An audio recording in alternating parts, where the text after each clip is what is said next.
20 minute में 20 खबरों में आप सभी दर्शकों का स्वागत है और आपके साथ मैं हूं आसिफ खान। हम अगले 20 मिनट में आपको देश दुनिया की 20 ऐसी खबरें बताने वाले हैं जो इस वक्त न केवल सुर्खियों में है बल्कि दिलचस्प और अहम भी है। तो शुरू करते हैं 20 मिनट में 20 खबरों का सिलसिला। सबसे पहले देखते हैं राजस्थान की कौन कौन सी खबरें इस वक्त अहम हैं। मंगलवार की आधी रात गहलोत सरकार ने राजस्थान प्रशासनिक सेवा के 283 अफसरों के तबादले कर दिए। गहलोत सरकार ने जिन अधिकारियों के तबादले किए हैं उनमें से 284 अफसरों को उन 98 जगहों पर भी तैनात किया गया है जो पिछले काफी समय से खाली पड़े थे।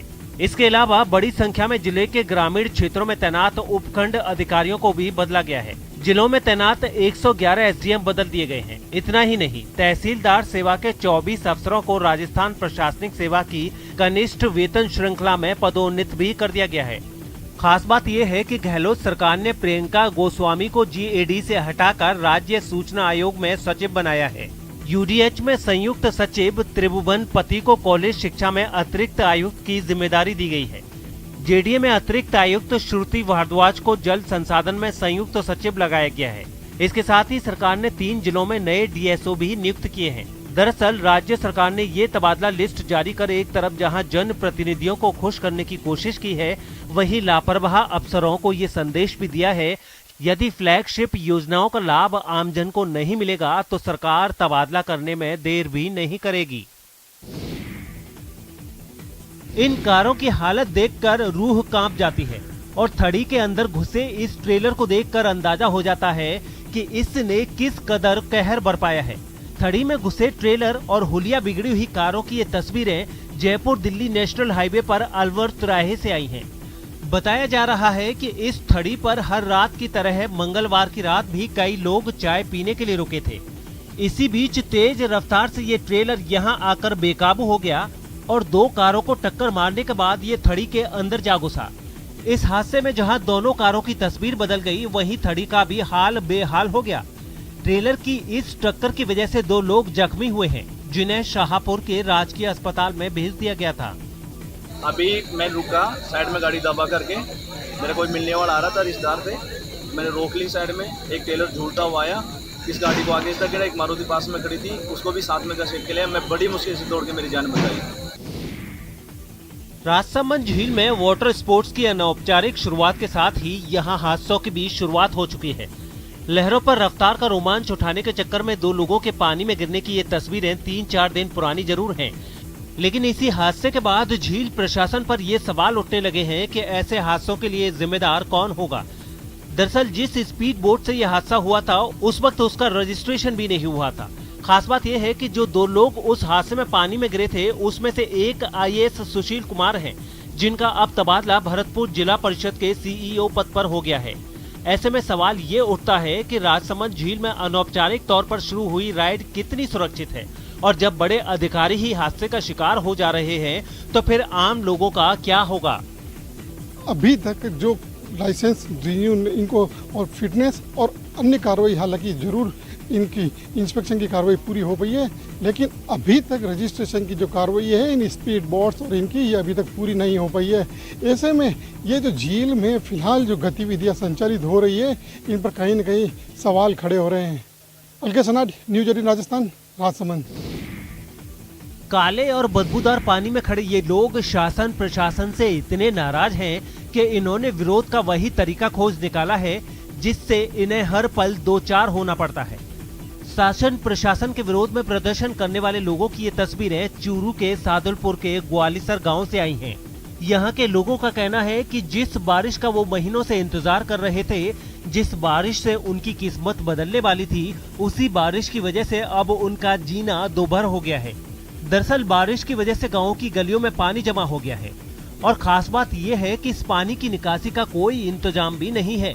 ऐसे में इन लोगों को काम के लिए इस सड़े हुए बदबूदार पानी से होकर गुजरना पड़ता है, जिसकी वजह से कई लोग बीमार भी पड़ गए हैं। ऐसे में इन लोगों के पास सिवाय प्रदर्शन के कोई और रास्ता नहीं बचा है, क्योंकि कई बार शिकायत के बाद भी इनकी समस्या खत्म करने के लिए शासन प्रशासन की ओर से कोई कदम नहीं उठाया गया है। पूरी बस्ती की व्यवस्था खराब है। इसमें तैयार हैं हम जगह देने के लिए, गांव के लिए अब भी तैयार हैं। हम कोई शुल्क नहीं मांग रहे गांव के लिए। पहले भी होली की जगह मांगी थी, गांव के आदमी आ गए थे। सरपंच ने हमें कोई मनमाटी ना उठावे, जे सरपंच नहीं बोले का आगे होद बनेगो। इस साइकिल रैली का जो संदेश था, उसी संदेश की हवा इसमें शामिल स्टूडेंट्स और लोगों ने निकाल कर रख दी। दरअसल चूरू में ये साइकिल रैली लोगों को ये बताने के लिए निकाली गई थी कि अब मास्क मत उतारिए, सोशल डिस्टेंसिंग का पालन करना अभी मत छोड़िए, सैनिटाइजर को ताक पर मत रखिए और सरकार की ओर से जारी गाइडलाइंस का उल्लंघन मत कीजिए, क्योंकि कोरोना की तीसरी लहर दस्तक दे रही है और जैसे ही आपने सावधानी के दरवाजे खोले, वो आपके प्रदेश में, आपके शहर में और आपके घर परिवार में कहर बनकर दाखिल हो जाएगी। लेकिन इसमें शामिल नेहरू युवा केंद्र, एनसीसी और एनएसएस के स्टूडेंट्स ने ही सारे नियमों की धज्जियां उड़ाकर रख दी। ज्यादातर स्टूडेंट्स बिना मास्क के नजर आए तो सोशल डिस्टेंसिंग की बात यहाँ किताबी बनकर रह गई और इन सभी ने मिलकर उसी संदेश की अर्थी उठा दी, जिस संदेश को जन जन तक पहुँचाने के लिए इन्होंने ये साइकिल रैली निकाली थी। वैसे आपको बता दें कि चूरू जिला मुख्यालय पर आयोजित इस रैली की शुरुआत जिला कलेक्टर साबरमल वर्मा ने हरी झंडी दिखाकर की। इस रैली में नेहरू युवा केंद्र, एनसीसी और एनएसएस से जुड़े छात्र शामिल थे। मैंने साइकिल रैली में पार्टिसिपेट किया और ये जो रैली है कोरोना से लोगों को जागरूक करने के लिए, उनको मास्क लगाने के लिए, उनको वैक्सीनेशन के लिए प्रोत्साहित करने के लिए निकाली गई है। तो मेरा सभी से यही आग्रह है कि वो इस रैली की महत्वता को समझें। मन मोहने वाली ये तस्वीरें पाली से आई हैं, जहां कोरोना की दूसरी लहर के कमजोर पड़ने और बारिश के बाद खुशनुमा हुए मौसम में कुछ सैलानी सुकून के 2 पल ढूंढने के लिए जंगल की सैर पर निकले हैं। दरअसल बारिश के बाद अरावली पर्वतमाला और राजसमंद के जंगलों में हरियाली लौट आती है और इस मन भावन मौसम में यहाँ बड़ी संख्या में पैंथर भी देखने को मिल जाते हैं। लिहाजा आसपास के लोगों के साथ साथ बड़ी संख्या में बाहर के पर्यटक भी यहाँ आ जाते हैं। हालांकि इस बार कोरोना गाइडलाइन की वजह से पर्यटकों की संख्या बेहद कम है। हालांकि जो भी पर्यटक यहाँ पहुँचे हैं वो मारवाड़ उपखंड के कमली घाट रोड पर भिलबेरी झरने के पास भी पहुँच रहे हैं और अपने कैमरे में यादगार पल को कैद भी कर रहे हैं। जैसलमेर के सरहदी इलाकों में बांस का पौधा लगाकर यहाँ की तस्वीर और तकदीर दोनों बदलने की शुरुआत हो चुकी है। बांस के पौधे लगाने की ये कवायद सीमा सुरक्षा बल और भारत सरकार के खादी एवं ग्रामोद्योग आयोग की तरफ से की जा रही है। बताया जा रहा है कि इस कोशिश से इस क्षेत्र में हरियाली तो आएगी ही साथ सरहदी क्षेत्रों में धुरों के खिसकने की समस्या भी काफी हद तक खत्म हो जाएगी। फिलहाल इस योजना को पायलट प्रोजेक्ट के तौर पर तनोट सीमा क्षेत्र में शुरू किया गया है और अगर ये योजना सफल हुई तो फिर पूरे थार में इस कार्य योजना को अमल में लाया जाएगा। खास बात यह है कि इस योजना की शुरुआत बांस महोत्सव के तौर पर की गई है और इसे आजादी के 75 साल होने के मौके पर मनाए जा रहे अमृत महोत्सव का हिस्सा बताया जा रहा है कि हम 2030 तक लगभग 2,50,00,000 हेक्टेयर जमीन जो एरिड जोन में है उसे हरा भरा। जो मुझे बताया गया था सचिन साहब का, जो हमारे पास चिट्ठी आई थी उससे पता लगा था जो इन्होंने स्पीसीज चुनी है वो थोड़े एरिड रीजन में सूटेबल है और सिलेक्टेड स्पीसीज को यहाँ लगा रहे हैं ताकि वो सक्सेसफुल हो। नाग पंचमी के मौके पर पूरे प्रदेश की महिलाओं ने पारंपरिक परिधान लहरिया पहनकर नाग पंचमी की खास पूजा की। दौसा से नाग पंचमी की पूजा की खास तस्वीरें भी सामने आई हैं। यहाँ के बजरंग मैदान में सैकड़ों महिलाएं हाथों में मन्नतों की थाल लेकर नाग पंचमी की पूजा के लिए जमा हुई थी। आपको बता दें कि सभी तरह के भय से मुक्ति के साथ साथ पति की लंबी उम्र और सुख समृद्धि के लिए नाग पंचमी की पूजा की जाती है। नाग पंचमी की पूजा के दौरान नाग देवता की बोम्बियों पर ठंडे पकवानों का भोग लगाया जाता है। साथ ही भगवान सूर्य को अर्घ भी दिया जाता है। आज नाग पंचमी पूजा है। हम एक दिन पहले ठंडा खाना बनाते हैं, फिर दूसरे दिन आकर नाग की पूजा करते हैं, फिर सारे दिन ठंडा खाना खाते हैं, लहरिया पहनते हैं। ये हमारा पारंपरिक परिधान है। आज हम नाग पंचमी पूज रहे हैं। नाग पंचमी का त्योहार है। ये सावन मास में मनाया जाता है। सावन मास की पंचमी को मनाया जाता है। ये आज नाग पंचमी है और ये सावन मास में मनाई जाती है। हम सब नाग की पूजा करते हैं। एक दिन पहले बरिये भिगोते हैं और ठंडा खाते हैं। नाग पंचमी के दिन मीठी रोटी वगैरह बनाते हैं और सब अपने पति की लंबी आयु के लिए करते हैं। लहरिया पहन के आती है। सब अच्छी सज के और सुंदर श्रृंगार करके पूजा करने आती है। सब अपने पति की लंबी आयु के लिए आती है और अपने बेटे के धन के हिसाब से ज्यादा आती है। आज नाग पंचमी है और नाग की पूजा करते हैं, ठंडा खाते हैं। एक दिन पहले बना के रखते हैं, फिर ठंडा खाते हैं और ये सुहाग की पूजा मानी जाती है। और अब देख लेते हैं कुछ अन्य राज्यों की खबरें।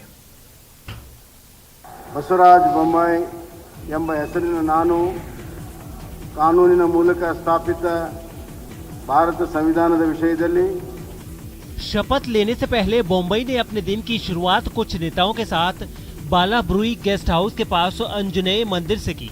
अंजनेय मंदिर में भगवान का आशीर्वाद लेने के बाद बसवराज राजभवन पहुंचे और शपथ लेने से पहले उन्होंने पूर्व सीएम बीएस येदियुरप्पा का भी आशीर्वाद लिया। आपको बता दें कि कर्नाटक में बीएस येदियुरप्पा के इस्तीफा देने के बाद बीजेपी ने बसवराज एस बोम्मई को विधायक दल के नेता के तौर पर चुना था। यूं तो बसवराज बोम्मई ने अपने राजनीतिक करियर की शुरुआत जनता दल से की थी, लेकिन बाद में वो भारतीय जनता पार्टी का हिस्सा बन गए। बसवराज को पूर्व सीएम बीएस येदियुरप्पा का करीबी भी माना जाता है। बीएस येदियुरप्पा की तरह ही बसवराज बोम्मई भी लिंगायत समुदाय से आते हैं। खास बात यह है कि बसवराज के पिता एसआर बोम्मई भी कर्नाटक के मुख्यमंत्री रह चुके हैं। उत्तर प्रदेश के बाराबंकी में हुए एक भीषण सड़क हादसे में 18 लोगों की मौत हो गई है। यहाँ एक बस को पीछे से एक ट्रक ने टक्कर मार दी। ये टक्कर इतनी जबरदस्त थी कि बस के परखच्चे उड़ गए और 18 लोगों की मौत हो गई, जबकि 25 से ज्यादा लोग जख्मी बताए जा रहे हैं, जिनमें से कई की हालत गंभीर है। बताया जा रहा है कि ये हादसा बाराबंकी के राम स्नेही घाट के पास अयोध्या लखनऊ हाईवे पर मंगलवार की आधी रात को हुआ है। जो बस हादसे का शिकार हुई है वो हरियाणा के पलवल से बिहार जा रही थी और इस बस में मजदूर सवार थे जो घर से लौट रहे थे। यहाँ पर 18 लोग चिकित्साधीन, 19 लोग ये उपचाराधीन है और यहाँ पर जो लोग लाए गए थे उसमें से कुल 3 व्यक्ति, 2 ब्रॉड डेड थे और एक की मृत्यु हो गई थी। तो इस प्रकार 3 लोगों की मृत्यु थी। कई लोग बस के नीचे अभी भी दबे हुए हैं और रेस्क्यू ऑपरेशन हमारा जारी है। बस हादसे में जख्मी हुए लोगों को बाराबंकी और लखनऊ के ट्रॉमा सेंटर में भर्ती करवाया गया है। जो लोग इस हादसे में हताहत हुए हैं उनमें से ज्यादातर बिहार के सीतामढ़ी और दरभंगा के रहने वाले थे। उत्तर प्रदेश के मुरादाबाद से एक दिल दहला देने वाला वीडियो सामने आया है। वहां आपसी विवाद में एक युवक को पेट से उल्टा लटकाकर बेरहमी से पीटा गया, जिसका वीडियो सोशल मीडिया पर वायरल हो गया। वायरल तस्वीरों में आप देख सकते हैं कि कैसे उसे कुछ लोगों ने पेट से लटकाकर लाठियां बांधनी शुरू कर दी। आरोप है कि पीड़ित युवक का भाई गांव की ही एक लड़की को लेकर फरार हो गया, जिसके बाद उसका पता जानने के लिए लड़की के घर वालों ने उसे इस तरह से पीटा। खास बात यह है कि पिटाई को देखने के लिए वहां लोगों का हुजूम तो जुटा रहा, लेकिन किसी ने भी उसकी मदद नहीं की।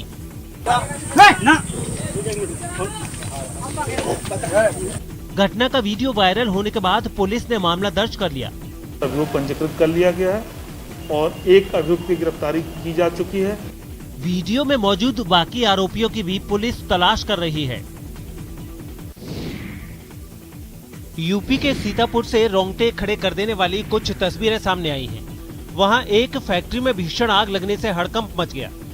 बताया गया है कि ये आग वहां हुए एक जोरदार धमाके के बाद तेजी से भड़की और फिर पलक झपकते ही पूरी फैक्ट्री आग के शोलों में धधकने लगी।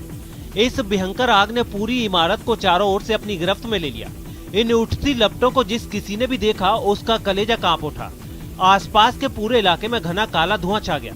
हादसे की खबर मिलते ही दमकल की कई गाड़ियां वहां पहुंच गई। हादसे वाली जगह पर पहुंचकर फायर ब्रिगेड के कर्मचारियों ने बिना वक्त गवाए तांडव मचा रही इन लपटों पर पानी की बौछार करनी शुरू कर दी। ब्लास्ट होने के कारण उसकी छत में जो है दीवारें डैमेज हो गई हैं। फायर टेंडर की गाड़ियां पहुंच गई हैं। आग पे काबू पा लिया गया है।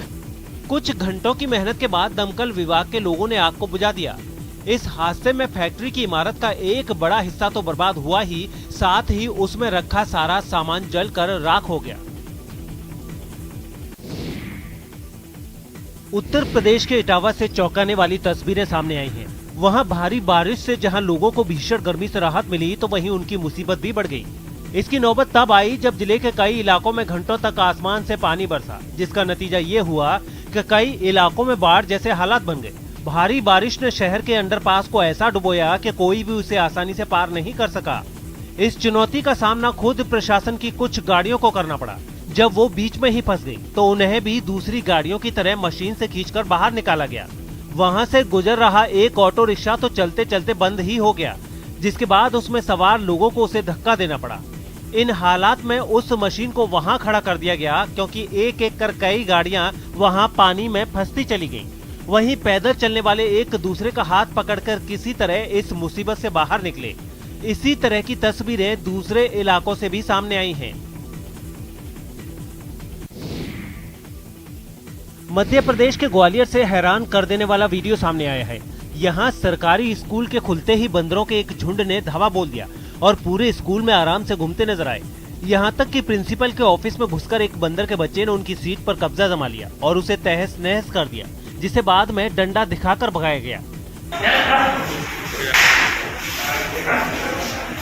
यही नहीं बल्कि बाकी शिक्षकों के लिए भी ये बंदर सरदर्दी बन गए।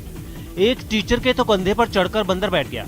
हालांकि स्कूल के प्रिंसिपल का कहना है कि इन्हें पकड़ने के लिए वन विभाग से मदद मांगी गई। इसके लिए मैं अभी कॉल करके बात करूंगा, जिससे कि इनको पकड़ने की कार्रवाई की जा सके और हमारे परिसर को मुक्त कराया जा सके इनसे।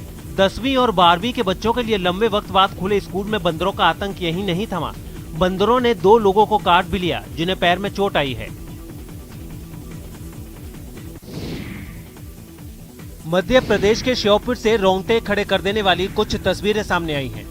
यहाँ सीप नदी के बीच में 11 लोग फंस गए थे, जिन्हें बचाने के लिए एसडीआरएफ के जवानों को अच्छी खासी मेहनत करनी पड़ी। बताया जा रहा है कि नदी में फंसे 11 लोगों को बचाने के लिए ये रेस्क्यू ऑपरेशन जवानों के लिए इतना आसान नहीं था, क्योंकि जिस नदी के बीच ये लोग फंसे थे वो बहुत खतरनाक हो चुकी थी। नदी की गहराई कम थी और पानी की लहरें तेज। ऐसे में उस पर नाव का चलना मुश्किल हो गया था और इसी वजह से कुछ लोगों से भरी एक नाव बीच नदी में ही फंस गई। हालांकि थोड़ी देर बाद उसे जवानों ने किनारे तक पहुंचा दिया। इसके बाद इसी तरह 2 नावों की मदद से सभी 11 लोगों को बचा लिया गया। सुबह से नदी में ज़्यादा पानी बढ़ गया था, तो 11 लोग जो पशुओं चराने के लिए गए थे वो नदी के बीच में फंस गए थे।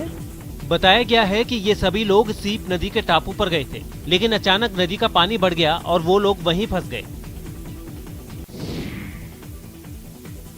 हिमाचल प्रदेश के किन्नौर में पहाड़ खिसकने की घटना से जुड़ा रोंगटे खड़े कर देने वाला एक और वीडियो सामने आया है। वहां रविवार को पहाड़ से गिरने वाले पत्थरों की चपेट में आने से 9 सैलानियों की मौत हो गई थी, जिसका एक और वीडियो सामने आया। इस वीडियो में बुरी तरह घायल एक सैलानी हादसे के बाद जानकारी देता नजर आया। पत्थर गिरे और पलट गई। मैं बिल्कुल ड्राइवर की साथ वाली सीट पे था, तो मैं संभव मैं बाहर निकल गया था, गिर गया बाहर। खास बात यह है कि ये वीडियो रिकॉर्ड करने के दौरान भी पहाड़ से पत्थर गिरते नजर आए। अभी भी पत्थर गिर रहे हैं। भाई हटो वहाँ से, पत्थर आ रहे, हटो। बाद में वो किसी तरह वहाँ से भागकर सुरक्षित जगह पर पहुँचा। इस दौरान एक दूसरा सैलानी भी वहाँ पहुँचा, वो भी बुरी तरह जख्मी था।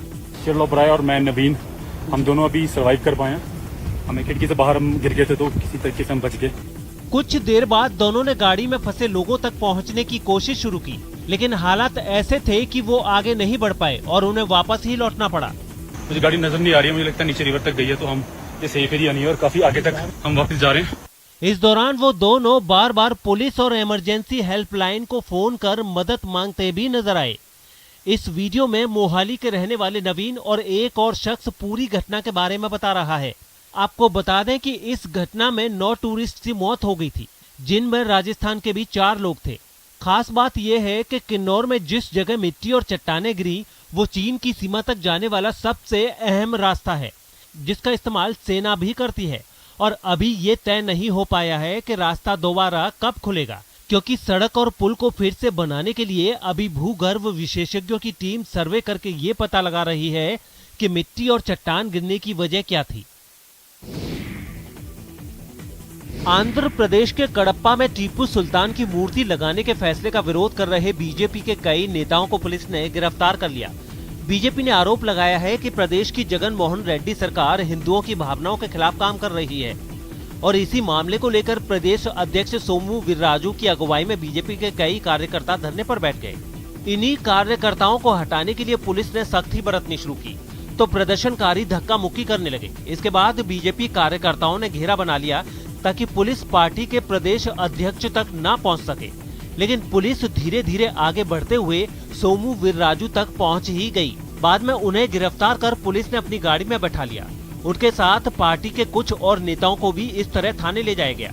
इस कार्रवाई पर कई प्रदर्शनकारी भड़क गए और वहां नारेबाजी करने लगे।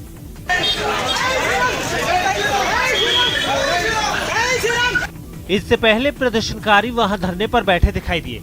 बीजेपी के इस विरोध को देखते हुए पहले से ही शहर में जगह जगह घेराबंदी कर दी गई थी। और अब देख लेते हैं अंतर्राष्ट्रीय जगत की कुछ अहम खबरें। वोटिंग के दौरान पाकिस्तान के कब्जे वाले कश्मीर में वोटिंग के दौरान जमकर हिंसा हुई, जिसमें 2 लोगों की मौत हो गई जबकि कई लोग घायल हो गए। रविवार को हुए चुनाव में इमरान खान की पार्टी पीटीआई को सबसे ज्यादा सीटें मिली, लेकिन चुनाव में धांधली से भड़के लोग सड़कों पर उतर आए और इमरान सरकार के खिलाफ मोर्चा खोल दिया। वहां की नीलम घाटी से जो तस्वीरें सामने आई, उनमें बड़ी तादाद में लोग इमरान खान और पाकिस्तान के खिलाफ प्रदर्शन करते नजर आए। गुस्साए लोगों ने कई सरकारी इमारतों को घेर लिया, रास्तों पर कब्जा जमा लिया और आगजनी भी की। बुरी तरह भड़के लोगों ने पाकिस्तान के कश्मीर छोड़ने की मांग तेज कर दी।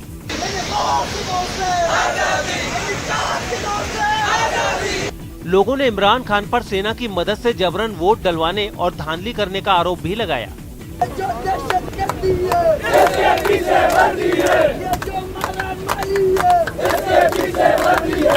सामने आई तस्वीरों में पाकिस्तान की सेना और सुरक्षा बल के जवान लोगों से उलझते नजर आए।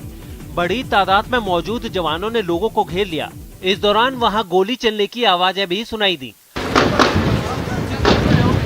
खबर है कि लोगों के इस विद्रोह को काबू करने के लिए पाकिस्तान की सेना ने जबरदस्त हिंसा का सहारा लिया, जिसमें 2 लोगों की मौत भी हो गई।